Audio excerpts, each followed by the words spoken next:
네, 할렐루야 샬롬. 우리 인사합니다. 할렐루야 샬롬 샬롬 샬롬 샬롬 샬롬 샬롬 샬롬. 하나님 사랑합니다. 여러분 주 안에서 사랑합니다. 오늘 신명기 5장 11절에서 22절입니다. 예, 윤리를 잘 지키라 라는 제목입니다. 날씨가 많이 덥습니다. 여러분들 어떻게 지내십니까?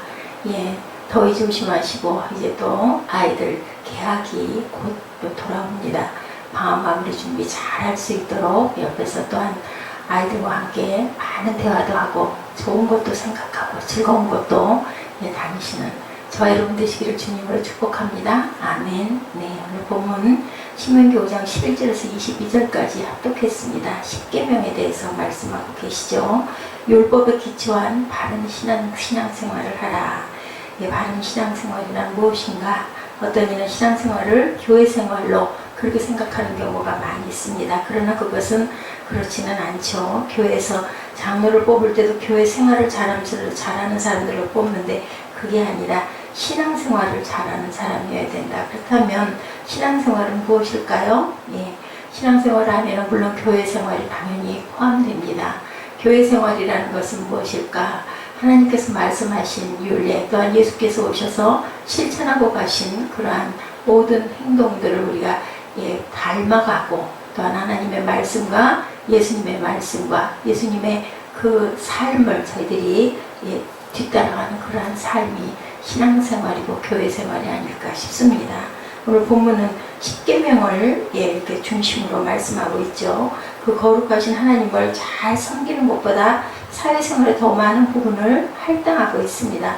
하나님과 관계돼서는 4계명이고 인간과의 관계는 6계명이죠. 우리는 이것을 깊이 생각할 줄 알아야겠습니다. 성경에서는 교회생활만을 말하지 않고 우리의 삶 전반에 대해서 말씀하신다는 것을 십계명을 통해서도 우리가 알 수가 있습니다. 바른 신앙생활이란 교회생활뿐만이 아니라 인간의 모든 삶을 사회생활 그리고 또한 교회생활 그리고 가정생활 여러 가지가 다 하나가 되어야 되는 그런 말씀이죠. 십계명에서 각각 1에서 10까지 십계명이라는 이름이 하나로 되어 있는 우리의 삶도 각각이지만 사실은 모두 다 하나이다. 율법을 부정적 시각으로 보는 사람들이 있죠. 그것은 신약의 영향일이라. 그러나 신약에서 말하는 율법은 지금 우리 흔히 말하는 율법과는 깊이 생각해보면 다릅니다. 신약시대의 율법은 복음과 대치되는 개념으로 율법을 말하지만 예수와 복음을 적대시하는 유교의 율법은 잘못되어 있습니다. 우리에게 어떻게 살아야 하는지 가르치는 율법은 우리에게 너무나 중요하죠. 핵심입니다. 그래서 예수와 복음에 대한 것을 따로 떼어놓고 생각해서는 안 됩니다. 곧 예수님이 뭐예요? 말씀이시죠. 육신이 되어서 오셔서 우리에게 주님께서 어떻게 살아야 할 것인지를 직접 몸으로 보여주고 가신 그러한 삶을 우리가 봅니다. 율법을 행위로 생각하여 적대시하는 것도 잘못이고 행위는 믿음의 당연한 표현이죠. 우리가 사랑하면 어떤 행동을 합니까? 그 사람이 좋아하는 일을 하게 됩니다. 그 사람의 성격이 어떤지, 무엇을 좋아하는지, 싫어하는지, 사상이 어떤지 이런 것들을 우리가 알게 되고 알고 싶어하고 그리고 또한 그 사람을 사랑하면 함께 같은 마음을 가지고 같은 생각을 하고 같은 행동을 하기 쉽죠. 이런 것처럼 하나님을 사랑하면 예수님을 사랑하면 우리는 그분들의 하신 말씀 그분들의 하신 행함을 그대로 뒤따르고 싶어 합니다. 오늘날 우리가 말하는 율법은 신구약을 다 포함하는 거죠. 구약과 신약의 말씀은 우리에게 율법이 되어서 우리가 어떻게 살아야 하는지 가르치는 규범이 됩니다. 이 규범을 알고 따라가는 것은 아주 중요하죠. 왜요? 하나님을 사랑하고 이웃을 사랑하라 라는 그 말씀이 바로 그 말씀이기 때문입니다. 신앙생활을 좁은 의미의 믿음생활을 생각하면 안 되죠. 우리의 모든 삶이 신앙생활이 되어야 된다. 그래서 예배 그러면 우리 모든 삶이 예배가 되어야 된다라는 이야기들을 많이 합니다. 우리가 구체적 삶 속에서 어떻게 살아야 되는지 말씀 안에서 가르치고 있습니다. 우리가 그 말씀을 잘 알고 어떻게 살아야 되는지 나는 어떻게 살고 있는지를 생각하면서 우리가 어떤 부분이 부족한지 어떤 부분을 고쳐야 되는지를 알아야 되겠죠. 두려워할 것을 두려워할 줄 알아야 됩니다. 사람이 가장 두려워하는 것은 과연 무엇일까? 미국 시카고 대학에서 이 질문을 가지고 설문조사를 했다고 합니다. 조사 결과 사람들이 두려워하는 5위가 죽음이었다고 그래요. 첫 번째가 죽음일 줄 알았는데 이 대학에서 조사한 설문조사의 내용의 결과는 5위가 죽음, 4위는 질병에 대한 두려움, 3위는 돈 문제였다고 합니다. 2위는 고소공포증 아시죠? 높은 데서 떨어질 것 같은 그런 공포스러움. 그리고 1위는 남들 앞에 서는 것. 첫 번째가 남들 앞에 서는 거라는 거죠. 대인 공포증으로 사람들 앞에 서서 그들의 시선을 받으며 말하는 것이 상당한 스트레스였다라는 것을 우리가 알 수가 있습니다. 지나간 영화입니다만은 킹스 스피치, 그 세계의 스캔들러 왕위를 포기한 형 때문에 왕이 된 버티의 이야기입니다. 여러분들 보셨습니까? 예, 그는 대영제국의 왕으로 권력과 명예를 가졌음에도 또 말더듬의 콤플렉스가 아주 극심했던 그러한 고민을 하고 있던 사람입니다. 거기다가 당시가 제2차 세계대전 중이었기 때문에 국왕자리가 너무너무 힘들었어요. 그러던 그에게 왕비가 언어치료사 라이오넬 로브를 추천하여 둘이 만납니다. 이 말을 더듬으니까 언어치료사를 왕비가 소개를 해서 만나게 되죠. 그리고 기상천외한 언어치료법과 각고의 노력으로 대국민 성명을 아주 훌륭하게 마칩니다. 가족과 국민의 사랑을 받게 된 그러한 실화를 바탕으로 한 영화였죠. 예, 세상에는 다양한 공포증이 많이 있습니다. 우리는 그러면 우리 주변에 아니면 나는 어떤 공포증을 갖고 있나 한번 생각해 보실까요? 예, 글자에 사자나 13자 피하고 싶어 하죠. 사칭이 없기도 합니다. 예, 그런 것처럼 예, 숫자에 대한 공포심을 느끼는 숫자 공포증이 있다고 합니다. 그 다음에 라체노포비아라고 불리는 채소 공포증, 매우 희귀한 공포증이라고 합니다. 식탁에 콩 한 조각만 올라와 있어도 굉장히 공포스러워하는 그런 아주 특이한 그러한 병입니다. 밥상을 뒤집고 도망을 간다고 그래. 그러면 그분은 도대체 어떤 걸 먹을까 궁금하죠. 사람이 많은 곳, 막혀있자는 탁 트여있는 장소가 넓지 않더라도 사람이 많으면 공포를 느끼는 광장 공포증이 있다고 그래요. 폐쇄 공포증, 막혀있는 것을 두려워하는 거죠. 예, 막힌 공간, 창문이나 문이 없는 공간에 들어가면 호흡곤란까지 느끼게 된다고 합니다. 차를 타고 들어가는 자동 세차장, 머리에 무엇을 뒤집어 쓰는 미장원 등에서는 가슴이 답답함을 느낀다고 그러죠. 그리고 또한 폐쇄 공포증, 교회에 큰 어려움이 생기고 교회가 분열되는 와중에 반대편 교인들에게 호되게 당하며 생긴 병이 있다고 그래요. 칼이나 가위처럼 날이 날카롭게 서는 것에 대한 엄청난 공포를 느끼는 선단 공포증, 얻어맞는 것에 대한 공포증입니다. 주로 안면에 타격이 가해진 것을 두려워하는 타격 공포증, 뚜렷한 이유도 없이 갑자기 극도의 두려움과 불안을 느끼는 불안장애 일종인, 여러분들 들어보셨죠? 공황장애 공포증. 굉장히 많죠. 여러분들은 어떤 공포증, 이 중에서 나도 이 부분이 조금 공포스러워하는 부분이 혹시 있으십니까? 예, 고소공포증 같은 경우는 많이들 그저 높은 데 올라가거나 아니면은 바이킹 같은 거를 전혀 못 하시는 분들, 누구나 두려움이 조금씩은 있지만 그것을 극복하지 못할 정도로 두려워하는 그런 공포증, 폐쇄 공포증, 그런 것들은 주로 많이들 가지고 계실 것 같습니다.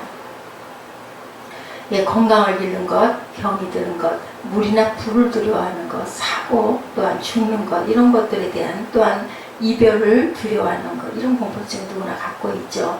다 조금씩은 다르지만 예, 오늘 설교를 통해서 두려움이라는 말로 시작하는 이유는 본문의 내용이 바로 그에 대한 말씀이기 때문이죠. 하나님을 두려워한다. 두려워하다라는 말이 성경에 많이 나와 있습니다. 예, 두려움, 경외라는 단어는 구약에서 158회, 신약에서도 13회나 등장합니다. 그리고 항상 야훼 하나님을 경외하라 라는 말씀이 나오죠. 그러면 야훼를 경외하는 것은 무엇일까? 사전적인 의미에서 보면 하나님을 경외하는 것은 하나님을 두려워하는 것이라고 나타나 있어요. 그리고 이것은 정서적인 반응은 감정적인 반응을 말하죠. 예를 들면 이스라엘 백성들이 시내산의 불을 보고 두려워 겁을 잔뜩 집어먹는 것, 신명기 5장 5절에 증거합니다. 사무엘상 7장 7절에도 블레셋 공격 소식을 듣고 미스바에 모인 이스라엘 사람들이 겁을 먹고 허둥대는 것, 이게 두려움이죠. 다윗이 아기스 궁전에서 죽음의 위협을 느끼고 미친 척하는 것, 예, 사무엘상 21장 13절입니다. 안전과 목숨의 위협을 느껴서 두려워하는 것들을 말하죠. 그리고 두려워하다라는 말의 두 번째 의미는 경외하다. 하나님의 이름, 하나님의 일 등 하나님에 대한 두려움을 경외함이라고 표현하게 합니다. 이 두려움은 신앙의 본질이죠. 하나님을 두려워하는 것은 인간이 자신이 하나님과 얼마나 차이가 나는지를 아는 것에서 비롯된다고 합니다. 그러니까 아기일수록 그 두려움이 적을 것 같아요. 그죠? 모르니까. 근데 무엇인지 아는 사람들은, 한번 겪은 사람들은, 마음에 느낀 사람들은 두려움이 옵니다. 건널 수 없고 극복될 수 없는 본질적인 차이가 하나님과 우리 사이에 있다는 것을 아는 사람일수록, 은혜를 받은 사람일수록 하나님을 경외할 수밖에 없을 것 같습니다. 웅장하고 장엄한 자연 앞에 두려움을 느끼는 것, 크고 높은 산 앞에서 느끼는 두려움과는 비교할 수 없는 절대적인 차이죠. 인생인 우리는 당연히 나의 작고 부족하고 초라함을 느끼면서 두려워합니다. 우리를 지으신 아버지 또한 초월적인 존재가 두렵습니다. 우리는 어떻게 될지 알 수가 없죠. 땅에 이렇게 작은 미물들 기어다니는 그러한 곤충들, 우리가 발로 딱 밟으면 죽을 수밖에 없는 그런 존재들, 만약에 그 미물들이 사람에 대한 두려움을 안다면 그렇게 기어다닐 수 있을까요? 그런 것처럼 이 두려움은 그런 차이일 것 같습니다. 믿음의 중심에 바로 이런 두려움이 있어야 한다고 말씀합니다. 이런 의미에서 믿음은 두려움을 동반한다고도 얘기할 수가 있겠죠. 두렵고 떨림.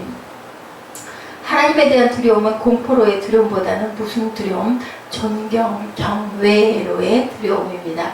바라보고 그리워하고 그러면서도 어려워하는 그것이 바로 경외함이겠죠. 천박한 사람일수록 윗사람에게 경망스럽게 행동하고 뭘 모르면 그래서 무식이 아주 무섭다라는 얘기를 합니다. 우리가 자동차 모는 것을 봐도 법규를 잘 모르거나 어디가 어딘지를 모르는 사람들은 막 앞으로 가요. 아는 사람들은 신중하게 생각하고 길을 찾아가죠.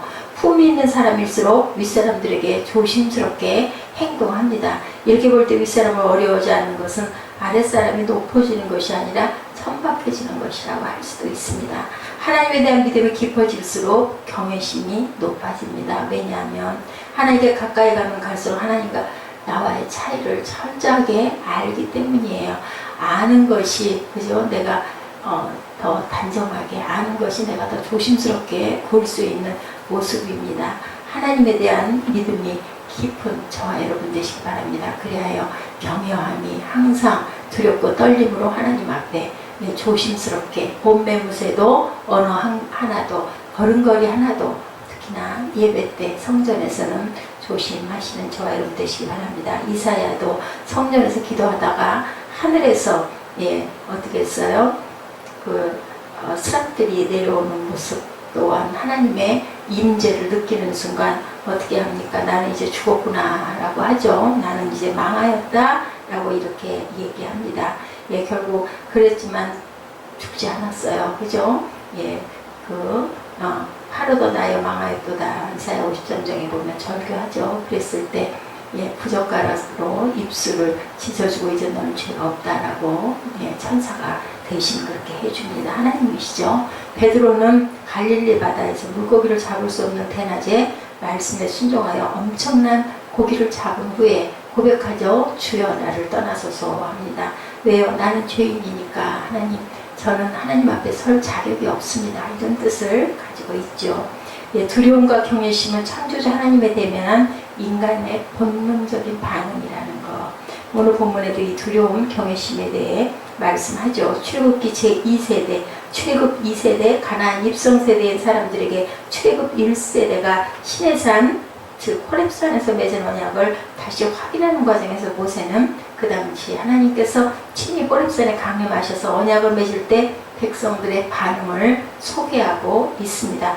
하나님께서 산이 불 가운데, 구름 가운데, 흑암 가운데 큰 음성으로 이스라엘 총회에 말씀하셨다라고 22절에 그렇게 증거하고 있습니다. 산이 불타며 캄캄한 가운데서 나오는 그 소리를 이스라엘 무리가 듣습니다. 23절에 보면 산이 불에 타며 캄캄한 가운데서 나오는 그 소리를 너희가 듣고 너희 지파의 수령과 장로들이 내게 나와 말하되 우리 하나님 야훼께서 그의 영광과 위엄을 우리에게 보이심에 불 가운데서 나오는 음성을 우리가 들었고 하나님이 사람과 말씀하시되 그 사람이 생존하는 것을 오늘 우리가 보았나이다 라고 얘기하죠. 이제 우리가 죽을 까닭이 무엇이나이까 25절에 큰 불이 우리를 삼킬 것이요 만일 우리가 우리 하나님 야훼의 음성을 다시 들으면 죽을 것이다. 하나님은 이스라엘을 죽이시려고 임하시고 말씀하신 게 결코 아니죠. 그런데도 그들은 죽을 것 같은 공포를 느끼고 이렇게 고백합니다. 말씀드린 대로 피조물이 감당할 수 없는 존재의 차이를 알기 때문이죠. 하나님 앞에서 인생은 해가 떠오르기 전 생긴 안개가 태양을 견디지 못하고 저절로 소멸되는 것과 같은 상태다.